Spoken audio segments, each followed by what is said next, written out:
YouTube. You already know what it is. Starbucks, all that good stuff. TSJ.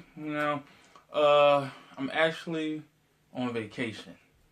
I have literally 3 weeks off from work, so there's no excuses for me not to make any videos. I'm gonna do some discussions. What else? Blogs, of course. What is this? I don't even remember what I'm calling these damn Jones. Like, how do I forget? That's how you know I don't really do this no more. Show and tell. I again don't know what episode we on. It'll be in the title, but quick sign note before we even get into it. I'm just so surprised at what Nike did yesterday. They literally dropped the Midnight Navy 11s, or what they're called, Win Like 82 bullshit or whatever. And I was just happened to be on my phone. I didn't get no alert, no notification, nothing. So I didn't know nothing about it. I just happened to see somebody post a picture of it on Facebook, and I thought it was fake. They was just trying to play around. It said just dropped, and then I went to somebody, Pino E77. Most people maybe follow him or like watch his videos on YouTube. He knows damn near all the release dates that come out on sneakers. He had it on his, and he got it. I'm like, oh shit. And literally, I looked at it, it said 10 minutes ago. So I heard him raced over to the Nike app. Of course, they were sold out, and it actually did happen, which I was shocked. I was pissed, but then I thought about it. I'm like, well, initially they're supposed to release in November, so I would assume they're still going to do that. It's just like a surprise, but who knows? So I get a notification on the Nike app. They still are coming out in November, but they just released however many pairs they did. And I already know what this is. This is a ploy for them for Jordan to get their position back, because they hurt that Adidas took their spot and they're trying to act quick. So do a surprise release, because like nothing has really been hyped like that Jordan throughout the year. Maybe like one or two like super like limited releases or something like that, but like general release or like somewhat general, and they ain't been having no hype. So I think this is like the first ploy into doing it. And next year is supposed to be more limited releases, like back in when I first started this channel, basically. But I'm just gonna say what I think they should do, and I know it's probably not gonna happen. One, drop the price. Please drop the price. I already know you're not gonna drop it down to 150, 160, but can we at least get 170, 175? I think 175 is reasonable. I don't want to pay it because I'm starting to get older now. Like, I'm tired of paying so much for sneakers. Every release, so many coming out that I'll be wanting. But I think 175 is reasonable. $15 drop, you're not losing any money. Plus, you're making more pairs than you used to. Your stock will go up. But I don't know. Maybe if they do that and they do cut down the production just a little bit, but I don't really think you need to cut down the production. The production is fine where it's at. You just need to cut down the releases, my nigga. Like, you releasing like I don't know how many releases over and over again. Now I'm starting to like see what everybody's talking about when it's just the same shoe over and over again. They just released the Bread 13s. Them shits literally just came out 2-3 years ago. Like, what is the need? And then you put 3M on it to make it seem like, oh well, y'all was mad that we didn't put 3M on it last time, so we put it on now and thinking that it's gonna sell out. We're not that mindless anymore. Like, we've been mindless for like 3-4 years. And now that Adidas got this new wave and people buying these dad shoes and all this other crazy shit, they're not on Jordans like that no more. So you can't keep doing this mindless shit no more. It's not going to work. So I'm going to shut up right then and there, because this whole video would end up being about that. And this is basically a show and tell about a sneaker that I wanted, I don't know how long ago. It's a Lebron. But, damn, this box is destroyed. But some things happen. I'm going to get into it once I get into the story. I just want to get the shoes out because obviously I wasn't prepared. I don't know why. I thought this was, yeah, what? Oh, it's in the inside. All right. I will show you the box, but I don't know how, but the box is fucked up. I love boxes. I don't like them. I mean, I like looking at the clear drop front boxes, but I don't really like them to have, like, for all my sneakers. I like the old school look. I'm old. Like, I'm 30 years old. This is my generation, so I don't see myself doing that, but it is nice to have, but it's just not for me. See, box is all fucked up, so yeah. Size 10, and I had to get a size 10 because you'll see when I show you. These are LeBron 10s, EXT Denims, and I do have the extra laces that came with it, but I don't know. Like when I first was wanted these, I always wanted to put the pink laces in. I thought it would look better, but the older I got and I seen them, it don't look too good. So I'll just stick with the leather laces. They are stiff as shit though. But anyway, basically I don't remember when this came out. It might have been like maybe 2 years ago. I don't know. I wasn't even like really tripping over these when I first seen them. I was like, they cool, whatever. But I ain't dying. What happened was one of my sister's children's father, he helped me get the Connect that I had, and the Connect that I had wasn't really fooling with him no more because he was always trying to like run off on a plug, I guess. Like he'll literally buy a shoe, but he won't give him his like cut. I don't know no Connect that really like give you a shoe early or hold your size for you when it comes out for retail. No.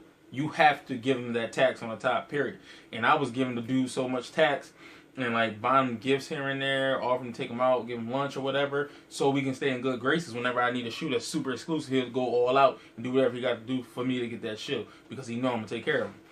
Him on the other hand, he wouldn't even want to get a motherfucker $10. So I don't know like their situation, but he stopped fucking with him basically. So he found another Connect with some young guy. Like he wasn't as professional or on it. Like the Connect that he gave me, that dude just like he just wanted easy money, but he didn't know nothing about the sneaker game, so he was fucking up every deal he was getting. And he had a deal on these, right? So basically, he asked me that I want them. I'm like, I really don't want them, but if I was to get them, I'd probably get them just to resell because I know that people are. This is around the time people were still in love with LeBrons, and they was going for a pretty penny.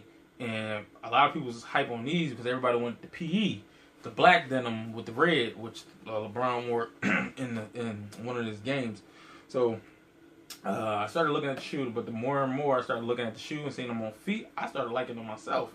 So I was like, yeah, let's make that happen. And I think the retail was like, I think 180. Retail ain't even on here, but I assume it was like 180. So I was gonna get a guy 200. So and I'm like, how can I flip them for $350? That's easy, $150 profit, right? So the more time going on, I'm finding out these are like limited. My own Connect couldn't get these, so I was really like dependent on his Connect to get them. So once the day came up, everything was smooth. I had the money ready or whatever. For some reason, homeboy couldn't get his hand on one fucking pair. He promised people. Like, he promised 4 pairs. One for me, one for my sister's baby dad, and, like, 2 other people. And the motherfucker couldn't get one. That's why I was like, after that, well, the first one, I don't know if it was before this or after, I don't know. But I know I tried to get these and with the Kobe's. I tried to get them on my own with Kobe 8s. I tried to get them on my own, but I failed miserably. So the dude was supposed to get them for me or whatever. And once that transaction happened, he didn't end up getting them. He lost the raffle, but his homeboy ended up getting them, and he said he'll like let me get them for $300, $350, which I thought was cool because I knew they was gonna go for mad money. But by the time he got the shoe, supposedly he had other offers or whatever the case may be. So now he told me something. He want $500. So I hung up on him. I never fucked with the dude again. Never fucked with his friend. I was like, y'all some fucking lames and cornballs. Like y'all supposed to build up. Like if you want people to keep coming back to you to like deal with like releases and shit like that with a Connect, just as much as you want to build up a relationship with the Connect and take care of him, you gotta do the same for the consumer. Like homeboy, when I first started dealing with the Connect, like I think it was the Cool Grey 9s. I was like, I don't care what shoe I get, long as like it's something generic or general, because that was around the time I think the Bread 11s was about to come out. So I was trying to get whatever I could from them, just so when those type of sneakers come out, I don't have to do no running around, have to camp out, nothing. He got me. But I think the Bread 11 was the only one shoe that came out that he got that he couldn't get for me because I just started dealing with him. So he was like, he couldn't like promise the shoe to me because like they had like 30, 40 people outside waiting for the shoe 2 days before it was coming out, or 2 days before they was giving out tickets. So got the Cool Grey 9. I think all he wanted like it was an extra $25. I gave him $50. So every time I got a shoe, and this, mind you, people, this was around the time I just started working 2 full-time jobs. I didn't move into my own place yet. I was still living with my grandma, paying her a little bit of rent. I didn't get my new car yet. I basically didn't have too much like hardcore responsibilities except for my daughter. Other than that, my responsibilities wasn't high yet. Mind you, this was like maybe September, October, around that time, and I didn't get my place until March. So I basically wasn't worrying about my checks to like save up for a place or anything.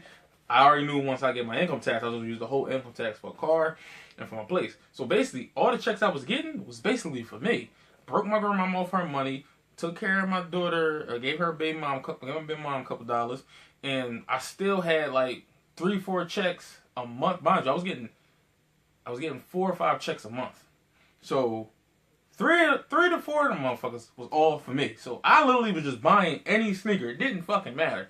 Even if I didn't want the shoe, I gave it away to somebody or I sold it. So basically, I just did that to like build up a rapport with them. And I like by the next year, because my sister baby dad who got me to connect, he bought, I think it was the Bread 4s, which came out in Black Friday or some shit like that. So that's when he introduced me to him or whatever. Yeah, so it was like around November when I got them cool gray 9s. And we just rocked ever since then. And my sister baby dad didn't really want a shoe from him until the He Got Games came out, which came out the following year. Like, I don't know, maybe March, April, May, one of them months. So between all those months before he started like asking for that shoe, I was getting like shoe after shoe almost every other week from this dude. I had got the Fire Red 5s. I had got the Bread 13s, ironically. I don't know what else. That's just what I know. Oh, I got the Air Pippin 5s. Well, Air Penny 5s, cloaks, and a few other shoes around that time. Even some generic shit that I know he would give it to me for retail or less, but I still was taxing him. I still was giving him an extra $50 every time I got a release. Even when my sister baby dad got He Got Games, this was around the time he started fucking with him because the shoe retail for $170. This nigga was trying to give him $175. I'm like, dude, you do know it's a line wrapped around that store of people wanting that shit. He asked me every time a shoe come out, especially a Jordan, he go to the 10.5 and literally write my name on a box before I even ask for it. He said every time a 10.5 come through of like a new Jordan or something like real hype that a lot of people want, he put my name on it just so he know that I want it. And if I tell him like, nah, I don't want that shoe, just take my name off. Every fucking release. So He Got Games, he already knew I wanted him. I told him already. I paid him a month early for that damn shoe. So once the shoe was about to come out, that's when baby dad from my sister come around calling me like, yo, what's up with homeboy? He ain't trying to give me the shoe. Told him something. He giving you the shoe. I'm like, that's crazy. Like, I introduced him. That's why, because you knew I was going to keep from this nigga. But what he was doing was he was using me to constantly buy shoes off this nigga. So once he get a shoe he want, it ain't no issue because he got him a customer that pays him faithfully and pays him extra. So once he asks for a shoe, it ain't no issues. But my nigga, whether you did that or not, you still have to pay the man for his services. He don't have to do that shit. He could get fired. He could get fucking written up for that shit. You kidding me? So what happened was he already took care of me, and then he had his own pair he was trying to take care of. So then he got his coworker to get the shoe from him. His coworker not like my connect. He was grimy as shit. He wanted 50 period. He said, if you don't give him 50, he not doing nothing. So we literally was doing this and going through this whole situation for like 2-3 hours the day of the release. So once I drove up there to get my shoe, he telling me like, homeboy, my sister baby dad just keeps calling him about the shoe. He's like, he told him if he ain't got 50, he ain't doing nothing. So once I got back home, he calling me now. I go to get the money and I'm like, dude, you only gave me like $175. The shoe is $170. You only give this nigga $5. He's not gonna give you the shoe, and he's not the one getting it. His coworker, he's like, come on, man, just make it happen. I'm like, look, I'm gonna tell you like this. This is between y'all. I have nothing to do with it. I'll take the money up there. I'm letting him know what the situation is. But if he don't get the shoe, that's your fucking problem. I ain't got nothing to do with it. And that's why I don't fuck with my sister baby dad no more. Because he's the grimiest nigga ever. Like, you only use him unless you desperately need something. You know he the only one that can get to something. Like, whether it's sneakers, clothes, anything. That's the only time you use this nigga. Because he's good. I'm sorry, he ain't good for shit. Because he really is like, it's him, his family, fuck everybody else. Period. That's what it is with him. Which is cool, but in some sense, if somebody doing you a solid, even if you don't do him a complete solid back, damn, don't fucking just completely like spit on this motherfucker then expect him to do something for you later. That's how he think. And long story short, which is all drawn out already, he got the shoe, and he told him he would pay him the rest, or the $45 on Wednesday, and it was Saturday, right? Wednesday rolls around. I'm the one getting the phone call from my Connect homeboy. I'm the one getting the phone call from my Connect, and telling something like, homeboy, like he really like he not playing with his $45. It's so bad that he's really willing to drive to find this nigga. Mind you, I live in Chester. This is in Norristown. Norristown is like 30, 40 minutes away from where I live. So he was willing to take that drive to find this nigga. I was like, it's not that deep. Don't worry, I'm gonna take care of it. Went up there, paid him the $50. Well, it was $45, but I paid him an extra $5. Gave him $50. Take care of his homeboy. And my Connect was mad at me, telling him something like, you shouldn't be like handling his situations and shit for him. Why is you doing that? Don't do that shit. I said the reason why is because that's like me repaying him for introducing me to you. Because if it wasn't for him, I wouldn't have a Connect. Like literally that whole time I was having a Connect, I didn't camp out for 2 years. Before that, I had to camp out for every single shoe. I didn't have to camp out for 2 fucking years. Only shoe that ever needed to be camped out, like around that time me dealing with him, was the Easter Kobe 8s. But I didn't even do the camping. My brother did the camping for me because I had to work. Because I had already got camped out for a shoe for him previously. So, going forward, anything I wanted. He was sending me text messages of every fucking shoe they got in the inventory. Which one you want? Any one you want, I got you. I was getting shit like $50 off, sometimes half off. Like literally, I think I bought the Bo Jackson, the Arbor, I don't know how to say it, the colorway, the purple and orange joints, and the Black Toe 14s, right? Black Toe 14s was like $170. Them Bo Jacksons was like $120 something. And that's like almost $300, right? And I got a hat. He let me get the hat for free. And basically, I got that whole shit for like almost $200. Like, he was taking care of me like that. But I end up not needing them no more because of the simple fact prices of Jordans and sneakers just got too high and I couldn't afford it. Like, I'm literally paying this dude $150, $160 for the shoe, then paying him $50, which is like $200 every time I release. But if the shoe's releasing for $190 with $200, that means I'm paying him almost $250 for every single shoe. And plus my responsibilities got more, so I couldn't deal with it. So I know I rambled on. I always do that. I can't help it. But that's like basically something with a Connect situation, where though if y'all deal with Connect, like that's how you're supposed to handle the situation. But long story short, when this came out, I didn't never get it. So when I tried to, I wanted to get it to resale initially, but then when I didn't get it, I started liking the shoe and I wanted it. So I kept seeing it at sneaker cons and stores, but people wanted too much for them. So years went by and I just forgot about it. So, like I said, with the time to be a sneakerhead, basically, it was great for me because I ended up getting these DS for $150 because nobody likes them no more. Nobody really fucks with LeBrons like that no more. Ever since it's weird. All the new sneakers of these, like LeBron, KD, Kobe, whoever else that had like great success with sneakers, like Kobe had the Grinch, the Galaxy, same thing with KD, the Nerves, Weathermans, the whole KD4 line, and damn near LeBron was every colorway of every 9 and 10 was just killing niggas. Everybody was buying all this shit, so they was expensive. But once they start releasing new models that nobody like, all these Kobe's that nobody like, KD's is just fucking awful. Like they haven't had a hit yet, and since the 4, a real hit. And LeBron's like, I mean, the new one's looking okay, but it's not like how the 9 was when all them colorways came out. So now it's making every single shoe that people desired back then even cheaper. Like I'm literally about to buy a pair of Big Bangs for almost damn near retail, like $180, and them shits was going for $400. Like it's boggling me, but I understand it and I'm happy. So with that being said, I'm gonna shut the fuck up. Let this video end right here, and just know that I'm going to be cranking out more videos than I should have been doing for so long because I got fucking almost a month off. I have no excuse. So with that being said, I'll see you on the next one.